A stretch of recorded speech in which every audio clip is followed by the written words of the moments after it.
Então hoje é dia do Beato Francisco de Jesus, Maria e José. Este homem fabuloso, desconhecido de muitos, é um santo carmelita e que a sua vida nos demonstrou alguns fenômenos extraordinários, proféticos, mas intimamente ligado à realidade da Igreja. E foi um dos últimos que receberam, até então conhecido, um dos últimos que receberam o filhão eliástico profético, ou o espírito duplo de Elias, ou o espírito eliástico, que nós também vamos descobrir. Ele nasceu a 29 de dezembro de 1811 no povoado de Aitona, de uns pais lavradores que eram católicos. Aos 17 anos ele entrou no seminário de Lérida, das quais os padres carmelitas descalços davam ajuda espiritual aos alunos da escola. Naquela época, logo depois do processo revolucionário, ainda as entidades filantrópicas como hospitais, escolas, eram ligados à igreja. Depois o Estado foi minando isso. Para quê? Exatamente com o intuito de que a escola e o hospital não tivessem princípios cristãos. Então, antigamente as escolas, então a igreja ela educava e ela cuidava dos doentes. Então, o Estado, quando fez a separação, ele iniciou todo esse processo maçônico de descristianizar exatamente os dois grandes polares onde a igreja atuava na sociedade, que era a educação e os doentes, ou seja, os hospitais e as escolas. E ali ele teve um desabrochar da vida religiosa dele, e ele ficou em dúvida de qual ordem ele iria ingressar. Então ele resolveu fazer uma novena em honra do santo profeta Elias, da qual ele tinha devoção desde a infância. Então, independentemente de ele ser carmelita, em algum momento, não se sabemos porquê, ele conhecia o santo profeta Elias. Aqui já é uma grande prefiguração de que ele receberia o espírito eliástico profético. No último dia da novena, a imagem da qual o Beato rezava tomou vida e cobriu ele com o seu manto. Este então era um claro sinal de que ele deveria ser carmelita. Ele entrou no noviciado de Barcelona em 1832, numa época que era difícil se tornar religioso por causa da Revolução Liberal. E ele emitiu os votos perpétuos com uma impressionante firmeza e uma clara evidência a 15 de novembro de 1833. Ele relata essa profissão dizendo: quando eu fiz minha profissão religiosa, a Revolução já tinha em sua mão a tocha incendiária para abrasar todas as casas religiosas e o temível punhal para assinalar os indivíduos nelas refugiados. E eu não ignorava o perigo premente a qual me expunha. Então ele sabia, ele tinha essa clareza de que iria estourar uma guerra civil anticlerical, uma perseguição à igreja no tempo espanhol, nessa época na Espanha, a perseguição espanhola anticlerical, e ele tinha noção de que ele iria ser perseguido, mas ele não temia, ele tinha aquele espírito de fortaleza, e ele estava decidido a tomar todas as decisões cabíveis para dar a devida glória a Deus. Então, apesar dos temores, que com certeza ele deveria ter, estava ali ele dotado desse dom de fortaleza. Então, logo depois estourou exatamente essa guerra civil, o que levou à proibição da vida comunitária dos religiosos, e Frei Francisco Palau permaneceu fora dos claustros até o fim dos seus dias, mantendo-se fiel à vocação carmelitana e bem ao estilo de Santo Elias. Então, aqui é um fato muito interessante, né? Então, o que aconteceu? Os conventos eles estavam sendo destruídos, eram retirados os religiosos de lá para que não vivessem em comunidade. Então, eles eram dispersos e muitos deles iam para a casa das famílias. Por exemplo, o que aconteceu com essa mesma perseguição da Revolução Francesa com a beata Teresa de Santo Agostinho e suas companheiras mártires. Então, quando houve a perseguição que tiraram ela do convento, elas foram morar em casas de fiéis, então elas moravam na casa de benfeitores. O Beato Francisco, em vez de fazer esse processo de sair da vida conventual e ir morar na casa de leigos, ele começou a viver em lugares refugiados, ou seja, ele começou a se tornar eremita. Tá? Então nós temos aí uma realidade, porque o santo profeta Elias, o pai do Carmelo, ele foi o primeiro eremita da religião judaica. Né? Então, da religião hebreia, ele foi o primeiro eremita que se tem consciência. Né? E ele vivia lá afastado da cidade, vivia no Monte Carmelo, né? E nos desertos, enfim. Então, por isso que ele fazia o mesmo. Não é? Então, ele começou a viver como o santo profeta Elias vivia, ou seja, na observância primitiva da ordem carmelitana. Né? Primitiva é o quê? Dos primórdios, de quando começou. Então a ordem carmelita tem uma história em que ali ela tem um princípio de vida, né? Como ela se iniciou, e aí os séculos vão passando, as coisas vão mudando, que isso é uma traição de certa forma a espiritualidade, e ele fez esse retorno. Então ele vai entrar nesses profundos momentos de solidão e de uma ação apostólica. Então ele vai entrar na vida eremítica e, em vez de ir para a casa das pessoas, ele vai ficar nos ermos, nos desertos, nas grutas, né? Deixado o cárcere, ele retornou para a sua terra natal, né, onde ele nasceu, estabelecendo-se em uma gruta nos arredores da cidade. Ele gostava muito, não é? Uma coisa que ele gostava muito, tá certo, que a realidade geográfica e natural de onde ele morava na época era uma realidade assim, então ele não morava em casas, ele gostava muito de lugares em que a própria natureza, né, a própria criação, oferecia para ele um modo de viver. Então ele vivia em grutas, vivia em ermos desertos, né? E ali ele passou a construir pequenas ermidas ou utilizava-se da natureza que lhe oferecia para nelas morar. Então ele criava essas ermidas, que a ermida é o que? É uma casinha, né? Então quem conhece a vida eremítica, né? Mesmo um mosteiro de vida eremítica, né? Então o que acontece?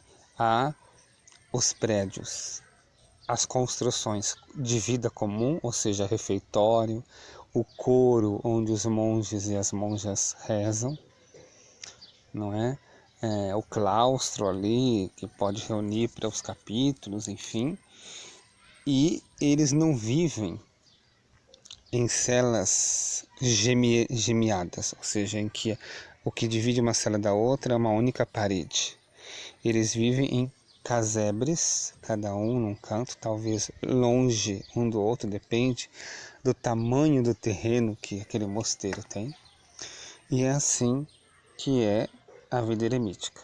Ou os anacoretas se vão para um lugar totalmente refugiado, ermo, e constrói ali a sua ermida e vive ali totalmente solitário, sozinho.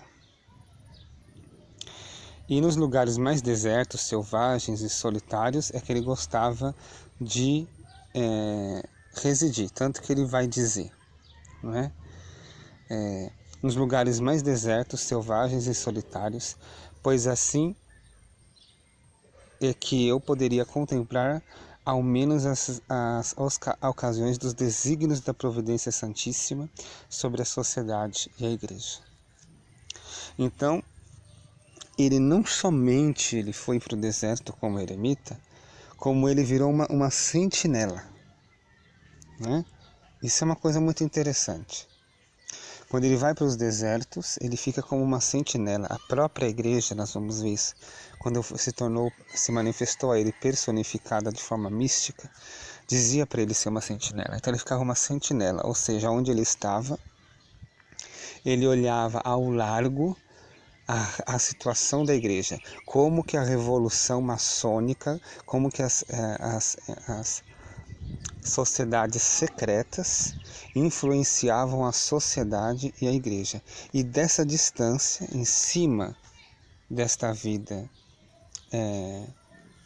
religiosa, desta vida eremítica, ele contemplava essas realidades. E ali ele ia, com o dom do discernimento dos espíritos, ele ia discernindo qual espírito estava governando as realidades das mudanças sociais e eclesiológicas da sua época. Então ele conseguia distinguir que espírito era aquele que estava fazendo aquelas mudanças, aquelas reformas, aquelas revoluções. Né? Então a realidade é o quê? Que nós estamos na Guerra Civil Espanhola anticlerical, ou seja, em que havia ali uma perseguição contra a igreja, e dentro da igreja havia ali uma alteração da sua estrutura doutrinal, em que ele também via. Só que essa alteração, essa mudança, ela era muito sutil, porque nós estamos falando aí do século XIX, não é? Mas ali ele já percebia, não é? Ele já tinha essa noção, ele já tinha essa clareza. Deus deu para o Beato Francisco esse dom, não somente o dom do discernimento dos espíritos, mas como esse dom de iluminação, de clarevidência daquilo que estava acontecendo na realidade atual. Então ele ficava como uma sentinela. E ali ele descobria como que estava atuando o processo revolucionário. Com isso, ele desafiou a proibição governamental espanhola, que estava proibindo a ordenação de sacerdotes, e ele foi ordenado, recebeu as Sagradas Ordens em 1836 nas mãos de Dom Jaime Forte, bispo de Barbastro, tá? E aí ele se tornou assim muito bem conhecido por causa das suas atividades apostólicas, as suas missões populares e do atendimento às pessoas que o procuravam, como o Padre Palau. Então toda aquela região da qual ele vivia como eremita, quando ele virou padre, ele começou uma ação apostólica, as pessoas começaram a conhecê-lo como Padre Palau. Ele ficou muito famoso nessa época, com as suas pregações, com os seus ensinos, com o seu testemunho de vida, porque as pessoas viam que ele morava pobre e de forma eremítica naquelas regiões natal de onde ele nasceu, e a região de Barcelona e todos aqueles lugares onde ele andou. E começou a acontecer então os milagres, porque ele tinha o dom de curas e de milagres, né? Ali ele foi muito perseguido, né? Acusado pelo governo e acusado pelos próprios confrades carmelitas de charlatanismo, de mentira, não é? Desses acontecimentos que, apesar de serem fabulosos, os que não viam, não tinham como testemunha, duvidavam e o criticavam, né? E aí foi aí que ele começou a se tornar famoso, quando ele começou esse apostolado e essas missões populares. Então aquelas missões populares que nós falamos são aquelas peregrinações que ele fazia, não é? Com as cruzes, com as imagens, pregando de cidade em cidade, de aldeia em aldeia, porque ele via que aquilo ali era necessário diante da situação atual da perseguição que existia na época. Um acontecido muito interessante dessa época que ele viveu como apóstolo, né, fazendo apostolado. Então, veja bem, ele era um eremita e depois ele se tornou um eremita itinerante por causa da realidade, né? Ele via que aquilo ali era necessário, que ele como padre deveria atender, dispensar os sacramentos, que, veja bem, a realidade é que os padres não dispensavam os sacramentos, talvez estavam amedrontados. Então ali ele dispensava os sacramentos, pregava, ele sustentava a fé católica. Tá? Ele era um arauto ali, ele era um estandarte da fé católica. Então onde ele ia, ele celebrava o santo sacrifício da missa, dispensava os sacramentos e orientava o povo a uma resistência, né? A uma resistência contra o processo revolucionário. E houve um incidente muito interessante, ele passou um dia bem cansado de apostolado, quando 4 homens que haviam assistido a sua pregação, um deles tomou a dianteira, entrou na gruta com o intuito de assassiná-lo e, sem motivo nenhum, o motivo era simplesmente porque ele pregava, né? E aí, com muita calma, o beato disse: "Vens para matar-me, irmão, mas te convinha que viesses para confessar-te. Pois há anos que não fazes e não sabes quando Deus te chamará ao juízo. Vem e repete comigo, eu pecador." Então ele estava ensinando este homem a fazer o ato de contrição. E essas palavras moveram a alma daquele homem a ponto de que entre lágrimas o assassino confessou as suas faltas, junto com seus companheiros, e ele foi naquele momento convertido por causa dessa ação do beato, né? Dessa ação do Espírito Santo na vida do beato. Aí nós vemos que tipo de pessoa, que categoria de homem que nós estamos falando, né? Este homem iminente da morte dele, que ele poderia muito bem ficar com medo, querer proteger a vida dele, ele não estava nem um pouco interessado na vida dele. Se fosse para ele morrer ali, ele entregaria a vida facilmente. Ele daria a vida dele facilmente, né? Porém, não somente isso, ele estava disposto a entregar a vida, como ele estava pensando na salvação daquela alma e, com o dom do conhecimento interior da alma das pessoas, ele sabia que aquele homem há anos não se confessava e queria salvar aquela alma. E Deus, né, o Espírito Santo, que atua e governa os acontecimentos, dominou toda aquela situação, governou sobre aquela realidade e derramou naquele assassino, naquele homem pecador, aquela contrição para que ele pudesse fazer a confissão, a sua confissão, diante daquele padre eremita que se encontrava diante dele. Um outro fato importante é que em 1840 a situação política da Espanha agravou-se muito e ele se viu obrigado a migrar para a Espanha, né?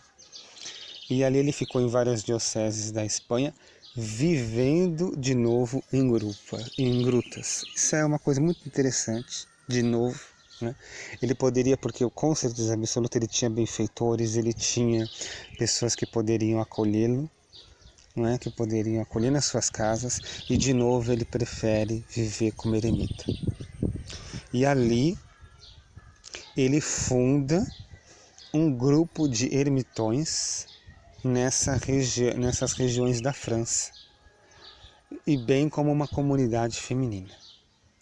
Então, esses seriam as suas primeiras fundações que ele fez na época, Então, onde ele vivia, ele começou a reunir essas pessoas, e essas pessoas começaram, junto com ele, a viver como ermitões, né? Então, ele trouxe uma realidade que já havia, assim, não acabado na igreja, né? Porque na Espanha sempre existiu, menos, mas sempre existiu. No Oriente sempre existiu, mas aqui no Ocidente, na Espanha, naquela região, existia muito pouco, estava quase acabado, que são a realidade dos eremitas, né? Que são exatamente essas pessoas que decidem viver afastados da cidade e ali se consagrar a Deus por meio da vida contemplativa, da oração constante e da penitência. E aí foi essa primeira célula de ermitões que houve naquela época em que ele fundou, da qual ele se tornou então o orientador espiritual deles. Nessas regiões tinha uma paróquia cujo padroeiro era Santo Agostinho, e ele fundou então, um apostolado dele, uma escola chamada Escola da Virtude. Tá? Então eram conferências da qual ele dava sobre fé católica, mas de forma especial sobre a virtude, né? Em que era uma catequese permanente para adultos, em que ele queria confrontar a verdade com o erro, a luz com as trevas, e a realidade com as sombras, e o falso com o verdadeiro. Ou seja, ele estava ali numa resistência, da qual ele queria fazer então uma conferências, catequeses, da qual ele poderia dizer toda a verdade, né? É nessas conferências, muito importantes por sinal, que o Beato Francisco vai dizer o seguinte, que a revolução que existiu no céu pelo demônio, então quando Satanás se levanta, quando Satanás descobre que Deus irá fazer o mistério da encarnação, enviando o seu filho para tomar a forma humana, e que os anjos deveriam servir este homem divino encarnado, então Satanás se levanta e disse, eu não servirei. Então essa foi a primeira revolução, e ali a revolução começa a tomar conta da terça parte dos anjos e faz aquele caos dentro do mundo angélico. E daí São Miguel se levanta e diz, quem como Deus, de forma resistente como ele, com a resistência, ele diz não. São Miguel Arcanjo diz, eu servirei, porque não há ninguém como Deus. Então ele resiste à revolução. Ele diz, o Beato Francisco, nesses ensinamentos dele, da Escola da Virtude, que existe um espelho do mundo material, um espelho no mundo material que reflete essa realidade mística. Ou seja, que lá no céu, aquela revolução oficializada, encabeçada por Satanás, ela tem um espelho no mundo material. E esse espelho, ela está através da revolução política, social e religiosa. Então, o demônio, quando estava no céu, ele, como tinha os seus sequazes, ou seja, a terça parte dos anjos caídos que podiam influenciar aquela realidade angélica, ele atua no mundo material, no mundo dos homens, por meio das revoluções políticas, religiosas, né? Sociais. Só que ele está dizendo que é o mesmo que encabeçou a revolução do céu, é o mesmo que encabeça a revolução da terra, ou seja, Satanás. Só que Satanás no céu tinha a terça parte dos anjos, e aqui ele tem os seus sequazes, a maçonaria, as entidades, as sociedades secretas e todos aqueles que de forma política, religiosa e social atuam ou ajudam a obra de Satanás por meio da revolução. Fazendo o quê? Mingando o poder da igreja, modificando a realidade da doutrina da igreja. Então, Da mesma forma como Satanás fez a revolução, da mesma forma houve uma resistência, São Miguel Arcanjo encabeça essa resistência e há aquele combate, como está em Apocalipse. Então, da mesma forma, ele fala que no espelho que existe no mundo dos homens, esse combate também existe. Só que no céu era um combate de poderes espirituais, de poderes angélicos, e na terra é um combate das ideias, né? Então, essa é um combate das ideias, é um combate das doutrinas, é um combate da doutrina contra o paganismo, da doutrina católica contra o paganismo, da virtude contra o vício, né? Da oração contra a falta de piedade, e de todos esses fatores que vão englobar o processo da resistência na Terra, que é também chamado por outras pessoas de contra-revolução, né? Então ele diz que é da mesma forma que aconteceu no céu, acontece na terra, e que São Miguel vence. Então nós não chegamos ainda para saber como que será a vitória desse espelho aqui na terra. Nós não sabemos como que vai ser. Então é assim que acontece a realidade entre... Então o Beato Francisco fala dessa realidade, que o que aconteceu no céu está acontecendo na terra. E que nós temos que escolher um lado. Porque só há dois lados. Não existe o meio termo, tá? O meio termo sempre vai acontecer com que você, a pessoa que não quer tomar lado, porque ela acha que isso pode ser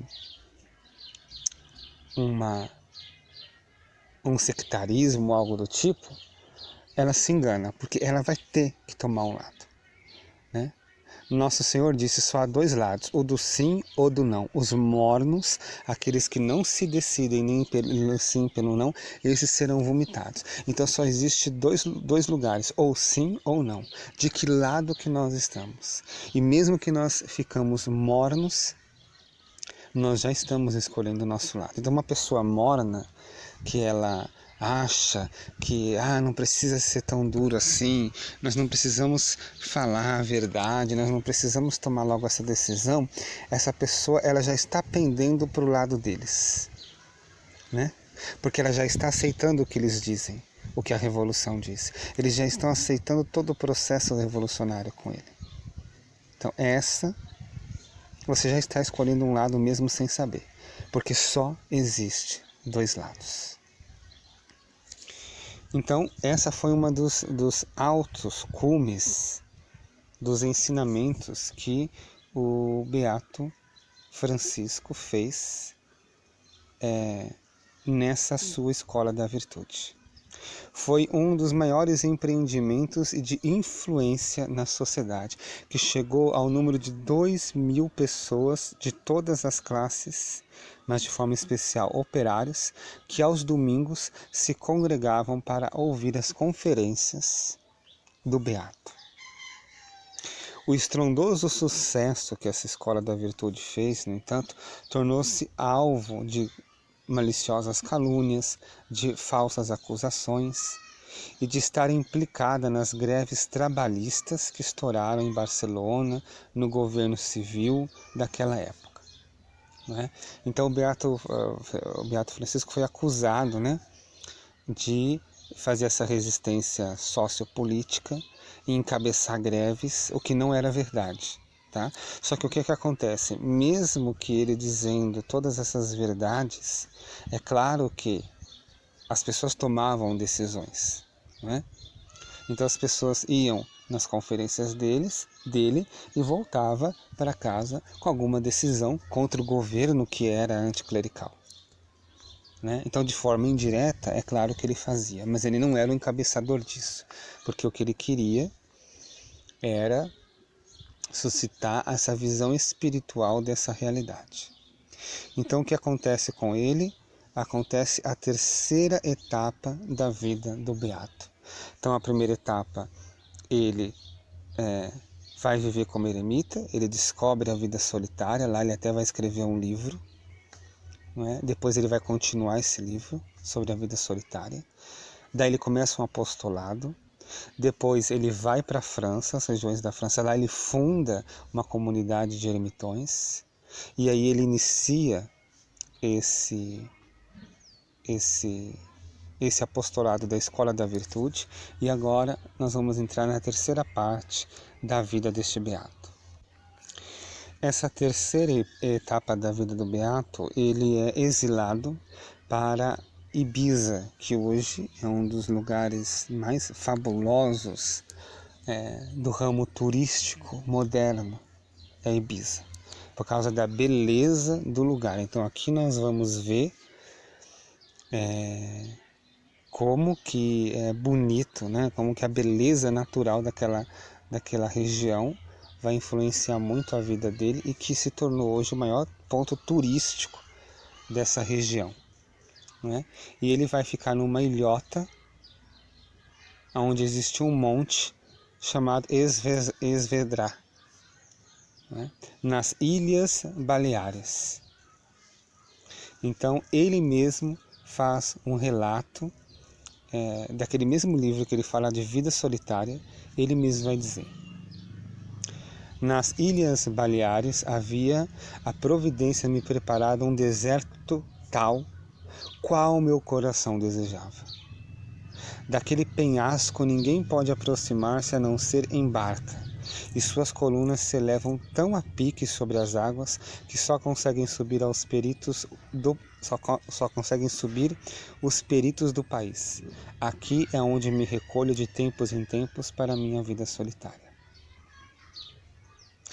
Então, a ilha de Vedra era uma ilha de muito difícil acesso para se chegar até lá.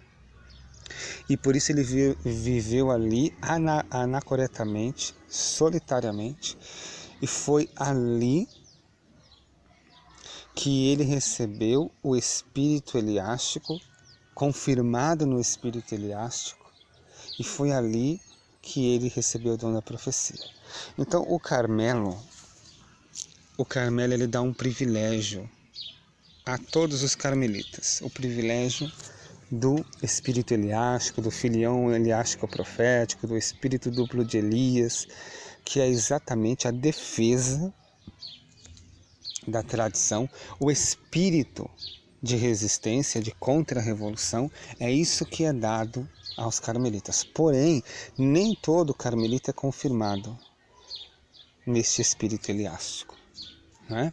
Porque se assim fosse, a ordem inteira do Carmo seria combatente, o que não é verdade, né? Ao contrário, a ordem carmelitana hoje coabita e aceita os inimigos da igreja. E às vezes alguns frades e monjas, irmãos e irmãs da família carmelitana, eles podem até mesmo não somente aceitar e coabitar, como eles colaboram para o processo revolucionário.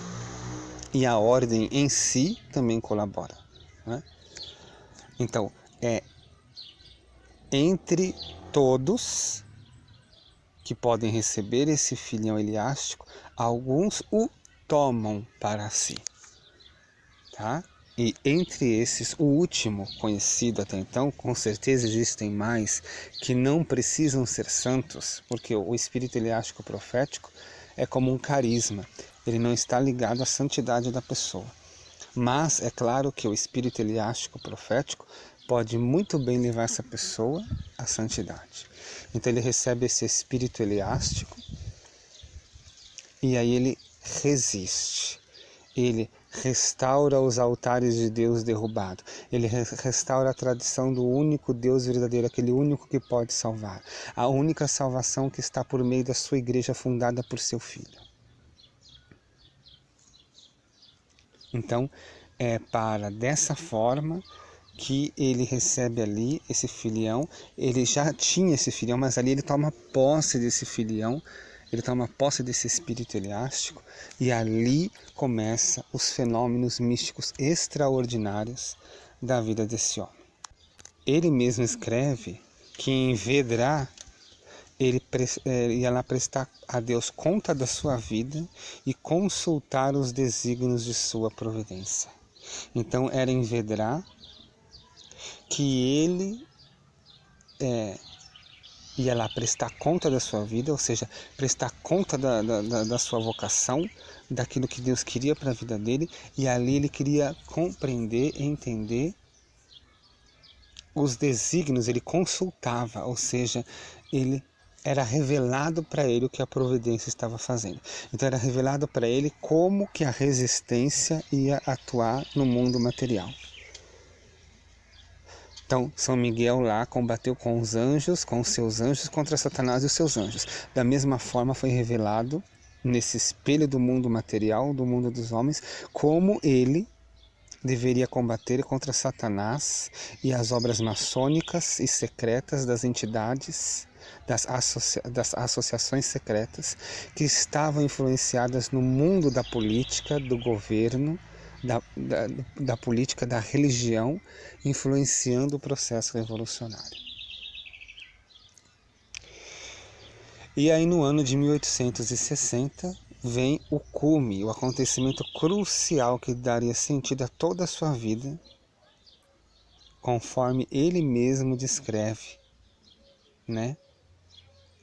Eu passei a minha vida em busca do objeto do meu amor, até o ano de 1860.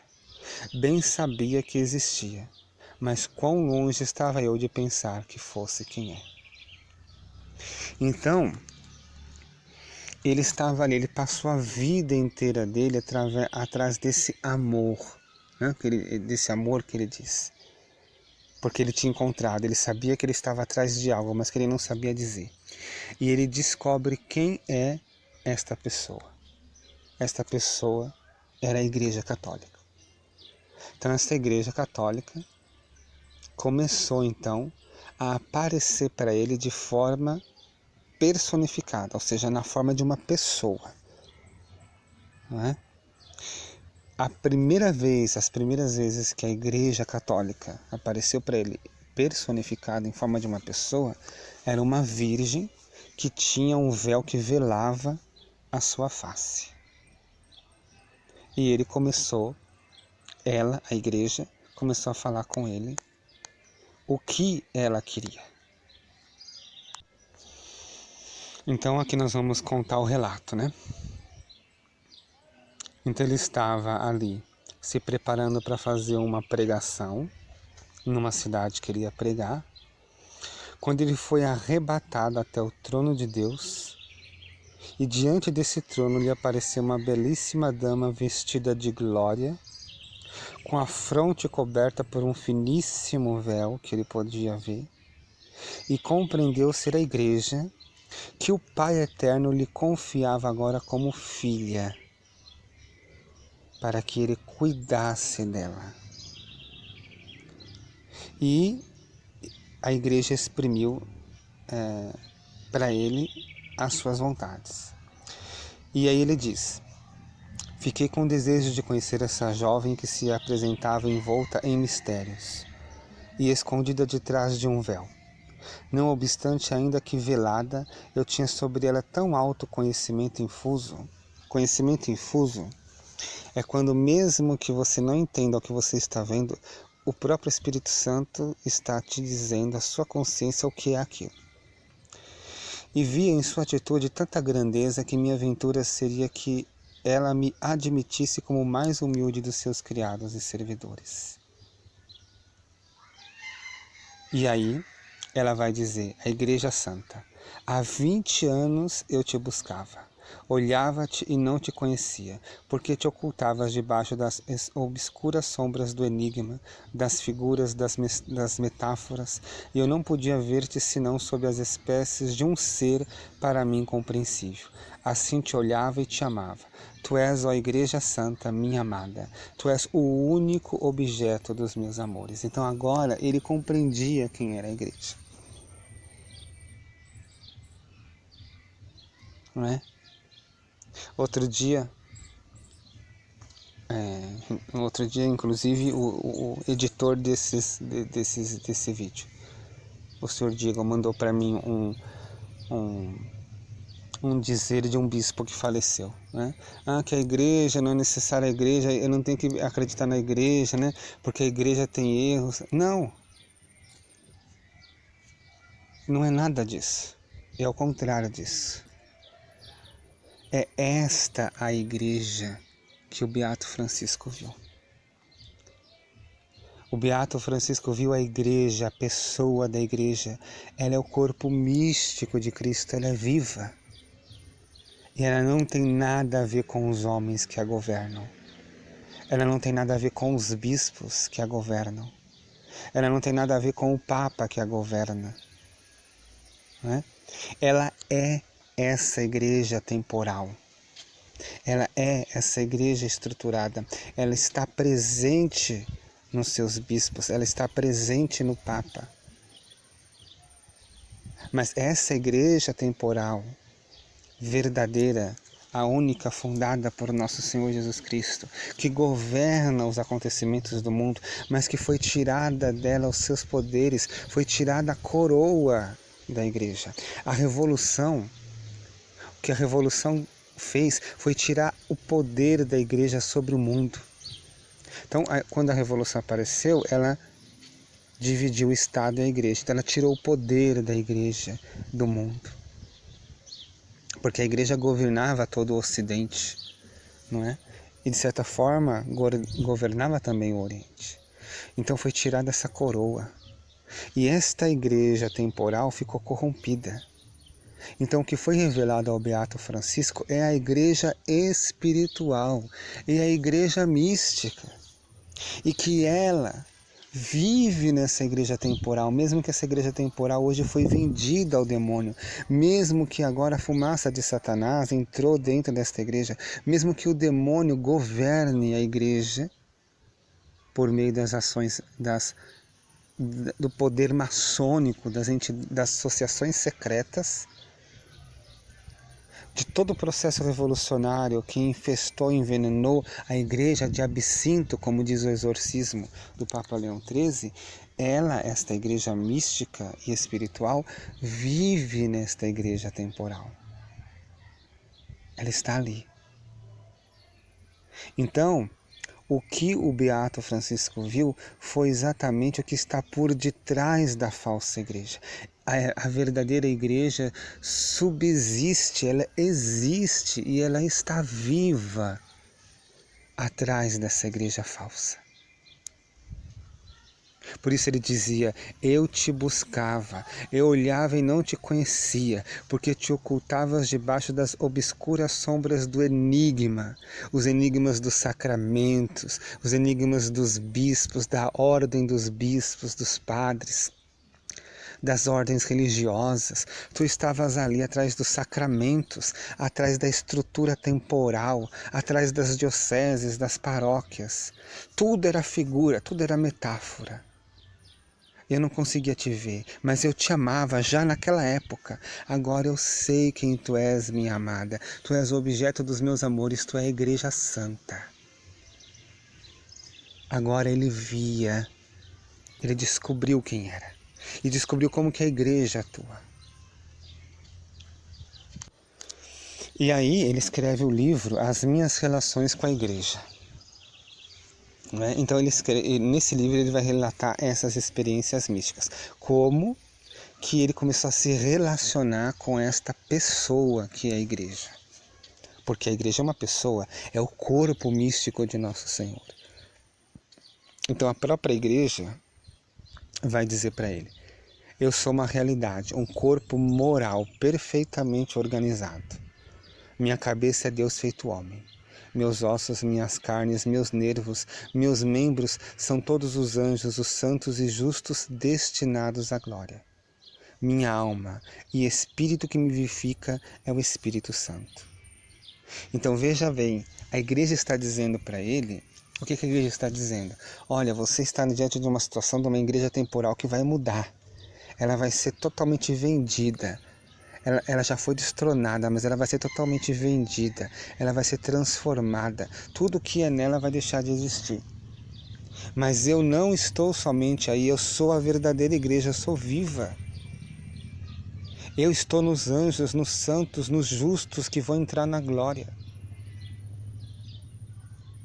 A minha cabeça é o Deus feito homem, ou seja, Jesus Cristo.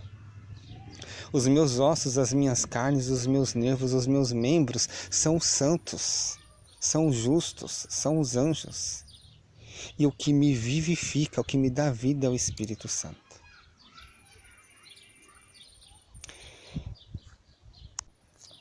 O fenômeno místico que o Beato Francisco recebeu é tão fenomenal, é tão tremendo e tão assim, tão místico, que fica confuso entender o que é que acontecia com ele. Mas você pode ver, quanto mais confuso, quanto mais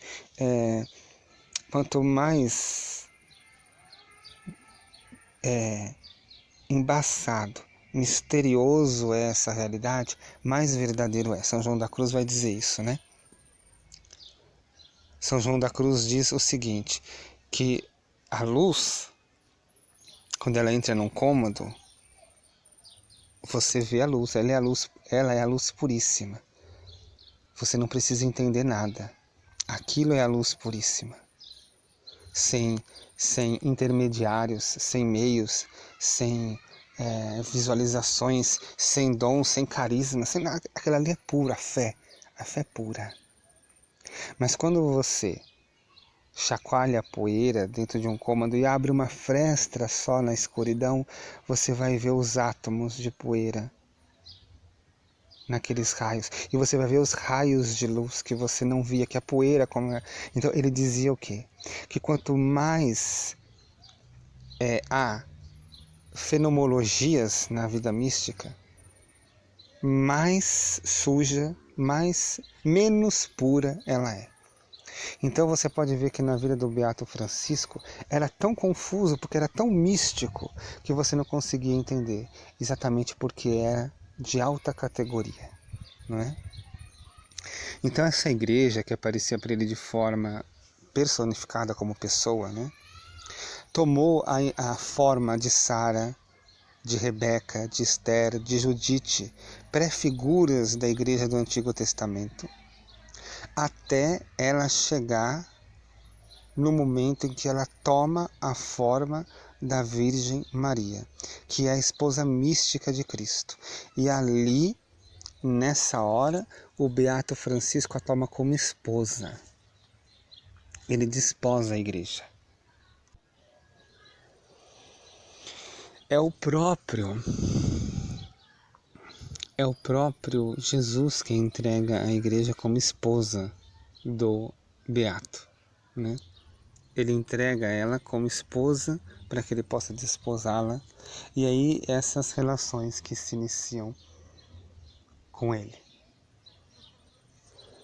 com tudo aquilo que está no coração do Beato e que a igreja quer revelar para ele. E daí ele vai dizer: a minha missão se reduz a anunciar aos povos que tu és infinitamente bela e amável, e pregar-lhes que te amem. Ou seja, a missão dele é fazer com que todos conheçam a igreja, como ela é bela, como ela é linda, e que todos a te amem, né? Isso mostra a relação dele com a igreja. Esses fenômenos místicos que ele teve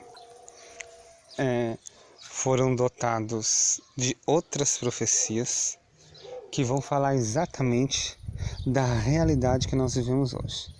De uma igreja falsa, de uma igreja que não é a igreja católica, de uma igreja que está sobreposta à verdadeira igreja, né? Uma igreja maçônica, uma igreja satânica, né? Uma igreja vendida ao processo revolucionário, da qual a revolução tem poder em atuar. Mas dentro dessa cronologia, o Beato Francisco ele também fez algo assim interessante junto com a Escola da Virtude, que foi o apostolado impresso. Ele foi, eu acho que, um dos poucos religiosos da história do século XIX em que fez um apostolado impresso. Hoje, o apostolado impresso é totalmente multifacional, né, de multifacetas. Né?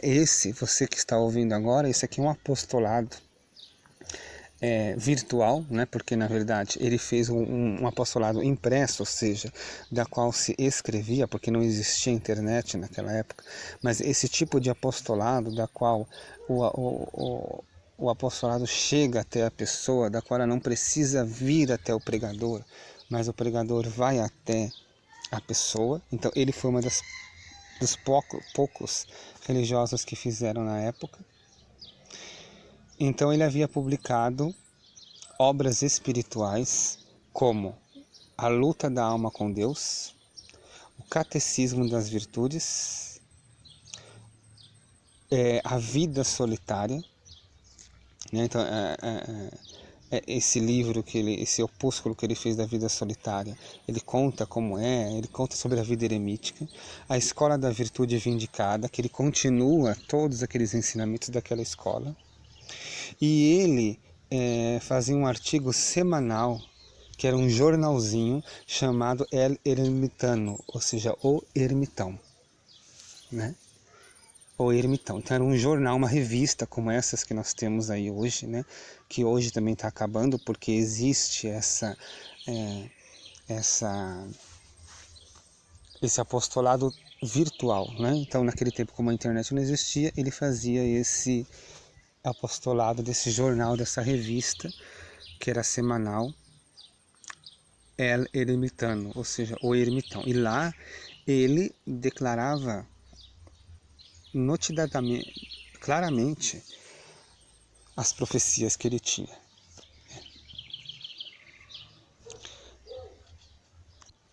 E dentro desses acontecimentos, em Vedrà, houve um acontecimento em 1865. O cume do rochedo do Vedrà viu-se tomado por uma nuvem luminosa que convertia a luz do sol em trevas. Então ele viu que a luz virava trevas. E no centro dela apareceu a igreja, representada pela figura bíblica da rainha Esther. Após efetuosas saudações, disse ela: em distintas ocasiões de tua vida destes prova do teu amor, de tua obediência, de tua fidelidade, de tua firmeza, de tua perseverança, de tua lealdade para comigo. E eu depositei em ti meu amor e minha confiança. De agora em diante, trataremos da sorte da situação da Igreja Romana e da tua missão nela. Então, aqui inicia as profecias que o Beato Palau vai ter sobre os acontecimentos da Igreja nos nossos dias de hoje. Né? Todos os males internos e externos que afligiriam a Igreja, o que estaria para vir, o que abateria a Igreja, né? As hostes malignas que atuariam, como que a Igreja iria mudar, a situação política social dentro da Igreja. E ele revelou como que no decurso disso a vitória de um varão repleto do espírito de Elias. Então ele é revelado para o Beato Palau que vai vir uma pessoa no espírito de Elias para restaurar a igreja. Nenhum da sua revista, O Ermitão, ele diz assim: se vem a restauração verdadeira que consiste na conversão de todas as nações e seus reis a Deus, o restaurador não pode ser um rei, senão um apóstolo. A guerra não converte, mas arruína, e este apóstolo será Elias, o Elias prometido, seja qual for o nome dele, ao aparecer que lhe seja dado. Chamasse João, Moisés, Pedro, o nome não importa. A missão é que importa. Ele terá a missão de Elias, de restaurar a sociedade humana, porque assim Deus ordenou em sua providência. Então ele fala dessa pessoa que vai vir nessa missão, nesse espírito, no mesmo poder de Elias. Isso também São Luís Maria Grignon de Montfort fala, né? que com a esquerda destruirão e com a direita reerguerão, como Elias também fez, né? Vários santos, não somente o Beato Francisco de Jesus, Maria e José, fala deste ou dessas pessoas ou dessa organização que seria o Elias dos nossos tempos, que com a esquerda destruiria e com a direita reconstruiria.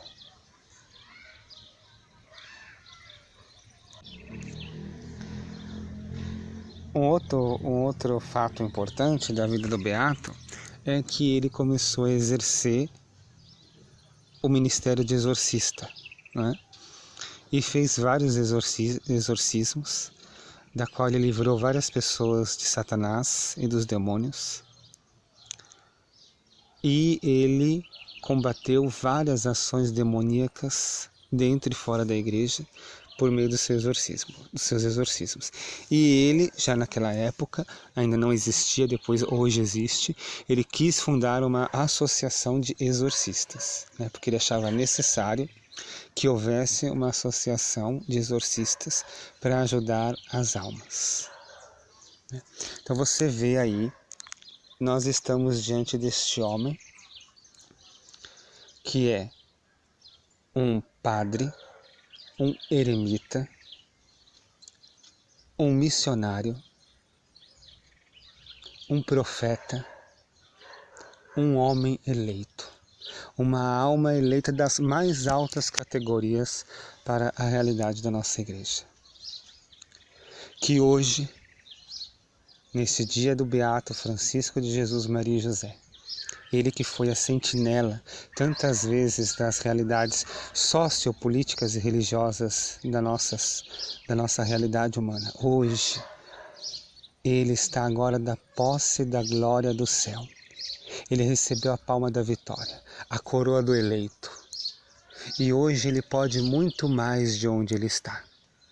Porque enquanto ele esteve nesta terra, ele esteve escravizado sobre o corpo humano, da qual ele tantas vezes macerou com as penitências, mas a glória ele está na glória e no poder do Todo-Poderoso, daquele que é, e que ele que agora está ali, dele e do lado da rainha do Monte Carmelo, ele possa interceder para todos aqueles que estão aqui nesta terra e que levantam a flâmula poderosa da resistência, poderosa da contra-revolução.